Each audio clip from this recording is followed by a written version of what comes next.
Herbie Hancock is a jazz keyboard player from Chicago. He started doing albums under his own name in the 60s. He was in a Miles Davis project that produced several albums in the late 60s, and he emerged out from that at the end of the 60s. That was a stable that Miles Davis had that seemed to produce some people who went on to do all sorts of interesting things. Mostly they went on to cross over from the jazz world into kind of more fusion stuff. And this is true for Herbie Hancock. He became known in the 70s and beyond as crossing over into more mainstream electronic stuff, pop, funk. He even had a hit single with a track called Rocket. Um, he has got a typically large discography for a jazz musician. Hi, my name's Dan. So this was the fourth studio album by Herbie Hancock, and it's my first time listening to it. And just as a side note, it feels rare for a jazz album to be able to be that precise in terms of what number album it is. Um, that's because the discographies of jazz players seem to be extensive and sometimes somewhat confusing. And I do like to be able to give that information if I can. So here we are. I can. Right, so it is small band instrumental jazz, and it is within the subgenre called hard bop. I'm slowly getting the idea of what this is. Somewhat, it's starting to move in the direction towards where we get more avant-garde and free jazz, but it's also small band and usually instrumental. And now, certainly the move from big band to small band was an economic one that I'm aware of. So, yeah, right. So the two names that I know here, we've got piano, which is Herbie Hancock, fairly obviously. We've got cornet by a guy called Freddie Hubbard, who's a trumpet player, and we've got bass and drums. What I tend to do when I'm naming people here is I give you the names of the ones that I know, and the number of jazz players that I know is growing as I am doing these reviews, fairly obviously. So maybe by the time we get to the end, I'll be telling you all the names. We'll see.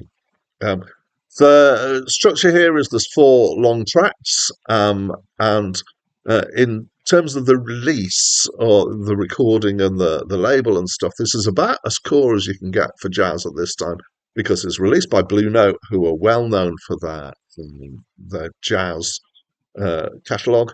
And it was recorded at Van Gelder Studio, which was a very strongly uh, what's the right word? Everybody liked it. Um, Acclaimed, that's the right word. It was an acclaimed studio, particularly for recording jazz. And Rudy Van Gelder, who ran it, had secret techniques that he used. So I listened to a remastered version. It's probably a Rudy Van Gelder remaster, but I don't know for sure. And it's nicely done. Um, I have found that I really like stuff that's been recorded at his studio and also his remasters. He's just got a clarity to the recordings that at the time was quite rare, I would say. Um, so I kind of sort of knew one of these tracks, despite never having heard this album before, which is the track Cantaloupe Island. So I know it a bit because it's used extensively as the backing slash sample for a track called Cantaloupe, spelt differently, Loop, by a group called Us Three, and it was part of a thing in the 90s that was called acid jazz, where it was particular use of jazz samples and sounds in electronica.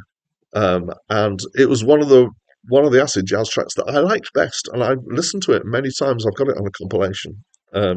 And so as soon as it came on, I went, "Oh no, that's Cantaloupe," and it's a track that I really like, and I really like the track on this album.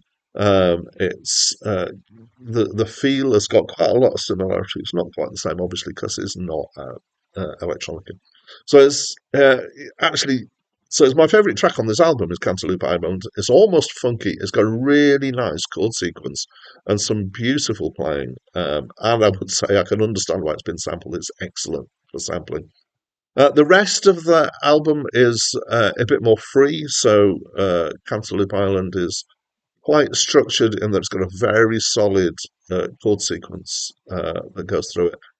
Some really nice cornet playing on it, especially. Um, but the rest, as I say, has got more freedom to it. There is some structure. The Egg is probably the most free, and it gets quite experimental at times. Um, so I've made a commitment with jazz albums to get less technical and talk more about feelings. So the way this album felt to me, it was kind of light and mostly airy and fun.